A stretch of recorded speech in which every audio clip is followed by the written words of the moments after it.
राज्यसभा में महामहिम उपराष्ट्रपति के विरुद्ध जो अविश्वास प्रस्ताव विपक्ष द्वारा लाया गया है, यह मूल में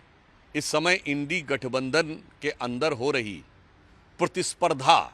जिसमें एक मुद्दा दूसरे से चुराने की जो गला काट प्रतिस्पर्धा है, यह उसमें से उपजा हुआ है। एक वाक्य में मैं कहूं कि कांग्रेस पार्टी और राहुल गांधी के प्रति इंडी गठबंधन के अंदर अविश्वास पूरी तरीके से प्रकट हो जाने के बाद उसे कवर अप करने के लिए कांग्रेस का यह एक प्रयास है, जिसमें जाने या अनजाने में इंडी गठबंधन के दल शामिल हो गए।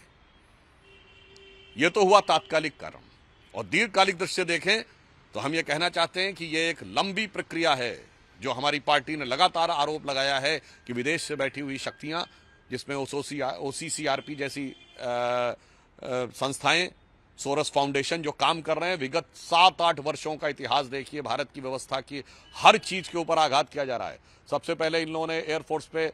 आक्षेप किया राफेल में, फिर इन्होंने अव्यवस्था उत्पन्न करने की कोशिश की, अविश्वास उत्पन्न करने की कोशिश की सेना के ऊपर,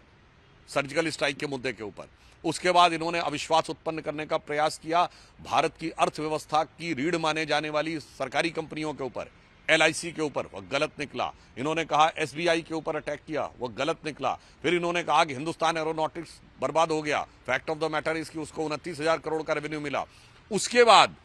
इन्होंने अगला प्रयास करना शुरू किया कि भारत के पूरी व्यवस्था के ऊपर, चुनाव आयोग के ऊपर आक्षेप, फिर EVM के ऊपर आक्षेप, और अब वो उभरता हुआ संवैधानिक पदों के ऊपर आक्षेप तक आ गया है। यानी अगर पिछले 7-8 सालों का क्रम देखिए तो क्रमशः एक के बाद एक भारत की व्यवस्था के भिन्न भिन्न आयामों की गरिमा को कम करने के एक सुनियोजित षड्यंत्र का हिस्सा दिखाई पड़ रहा है। और इसलिए हम ये कह सकते हैं कि कांग्रेस सोरस की जो लैंड माइन या सबमरीन जमीन के नीचे थी, अब वह उभर कर सामने आ गई है। इसमें कहीं कोई किंतु परंतु नहीं है कि भारत की हर व्यवस्था और संसद की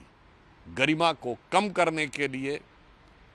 7 समुंदर पार से उठे सुर में ताल लगाने के लिए जो कुछ काम पिछले 7-8 वर्षों में किया जा रहा है, ये अविश्वास प्रस्ताव उसकी एक कड़ी भर है।